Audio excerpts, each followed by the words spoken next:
On New Year's Day, 1994, a trade deal went into effect that was meant to usher in a new era of prosperity for North America. But for one group in Mexico, it was a death sentence. In a matter of hours, what began as a trade agreement ignited a 12-day armed conflict that would shake the Mexican government, expose deep-seated inequalities, and ultimately change the course of Mexican civil society. But to understand the whole issue, you have to know about the state of Chiapas. Officially named Estado Libre y Soberano de Chiapas, the state takes up 3.7% of the nation's land area, and more than 28.3%, about 1.1 million, of the state's population categorize themselves as indigenous. In total, Mexico's indigenous population accounts for 12.7 million people who speak 62 different languages. Although Chiapas has always been known as one of the most resource-rich states in Mexico and overall Latin America, bringing 30% of Mexico's fresh water supply, it is the second most marginalized state in the country. This marginalization is shown by reports from the International Service for Peace Organization, CPAS, in which they show how half of Chiapas' indigenous population reports no income at all and another 42% make less than $5 a day. Further, 70% of Chiapas' indigenous population suffer from high levels of malnutrition. Indigenous areas like Chiapas have always been heavily suppressed in Mexico, first by the Spanish when colonizing Mexico in 1521, and then by distinct Criollos groups after Spanish colonization. Any land, forms of life, and sense of tradition was quickly eradicated by social classes created by the Spanish settlers, and further was kept suppressed by Mexican governments and their subsequent politicians. Roots of the EZLN emerged during the government of the Institutional Revolutionary Party of Mexico, a political party founded in 1929 which dominated political landscape in Mexico for the majority of the 20th century. It governed it as a pretty much one-party state with all the senators, presidents, and state governors throughout the 20th century being members of the PRI. The EZLN sought to destroy and overthrow the regime, deeming it as authoritarian, and felt it would improve the living conditions of the population. Within the almost unilateral worldwide escalation of left-wing protests throughout the world, Mexico also had its share of social unrest, especially with students protesting during the 1968 Olympic Games in Mexico City and the Tlatelolco massacre. In consequence, wars or conflicts between the surrounded local natives and the government have been no surprise. Throughout the 1970s, many local militant groups popped up all over the area, one of which was the Zapatista Army of National Liberation. Created in 1893, the EZLN, who describes themselves as decentralized and claimed it had no leader, though it had been synonymous with its leader, Rafael Vicente, known better as Subcomandante Marcos. The EZLN takes its name from Emiliano Zapata, a Mexican revolutionary within the Mexican Revolution of 1910, and who also inspired the agrarian movement called Zapatismo.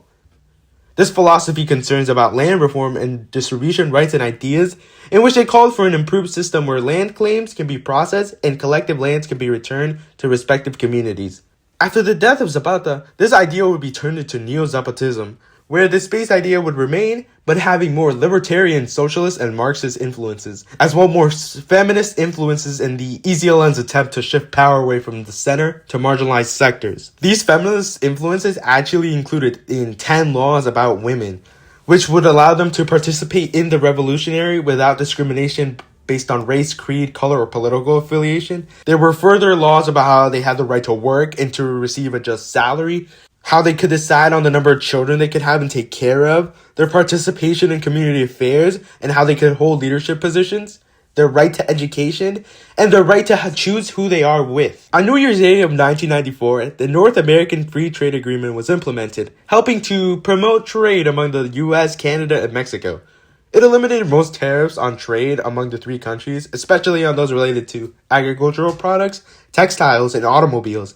And it created a free trade zone. It amassed controversy on all sides, however none more hated it like the Zapatista army. The Zapatista released their declaration on the same day that NAFTA came into effect, along with their revolutionary laws from the Lacandon jungle, an area of rainforest stretching from Chiapas to the border with Guatemala. They declared war on the Mexican government.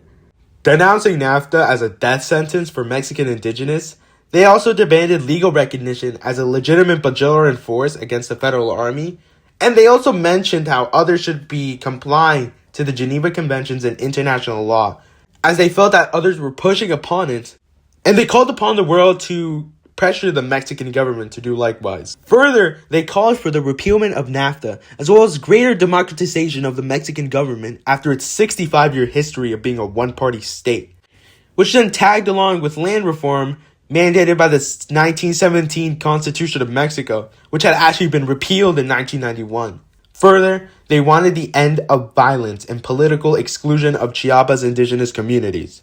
4 indigenous groups rised up on the 1st. They rised up and attacked in various towns in Chiapas. Through these raids, they released indigenous prisoners from jail, all while demolishing land records in protest. In other parts of the state, the Zapatistas were met by forces backed by the Mexican government and retaliated violently against the occupation of the Zapatistas. On the 2nd of January, they occupied towns, leaving scores dead. General Absalón Castillo Dominguez, former governor of Chiapas, was seized at his ranch by the EZLN, charged with crimes against campesinos and Indians. Through the end of the week, most Zapatistas were driven out of occupied towns and back into the jungle, where the fight would continue for 5 days. On January 7th, a car bomb explodes in Mexico City's University Plaza. On the 8th, power lines and other targets are bombed elsewhere in the country, including a federal building in Acapulco. An ultra-left group, Pro-PDLF, claimed responsibility for this in solidarity with the EZLN, but the EZLN denied any connection to this event. On the 10th, the Mexican stock market plunged. Demonstrations against the repression mounted in Mexico City and around the country. President Carlos Salinas de Gortari fired former governor of Chiapas, Patrocinio González Blanco Garrido, from his post as interior minister for denying the existence of the guerrilla threat. On the 12th, a massive march on Mexico City in protest of repression happened. Representatives of international human rights groups swarmed into the state. After a series of the pitched battles causing 145 deaths and hundreds of casualties, both sides agreed to a ceasefire. The Zapatista uprising has been long-term credited for its immense changes in Mexico, with an increase of democracy and the strengthening of civil society. Decades after, civilians have continued to further include and expand human rights, democracy, healthcare, and education in the nation for all.